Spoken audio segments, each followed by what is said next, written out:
अस्सलाम वालेकुम। कैसे आप सब लोग? मैं भी ठीक हूँ, मेरे भाई भी ठीक है, मेरी मम्मा भी ठीक है, मेरे पापा भी ठीक। आप सब लोग कैसे हैं? काफी दिन से मैं सोच रही थी कि मैं गाड़ी ले लूँ, तो मैंने ना गाड़ी ले ली।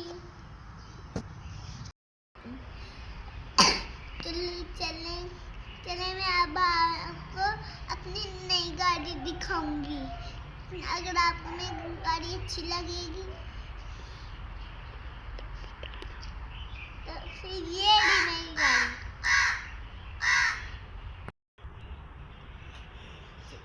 ना अब मैं आपको अपनी नई गाड़ी दिखाऊंगी।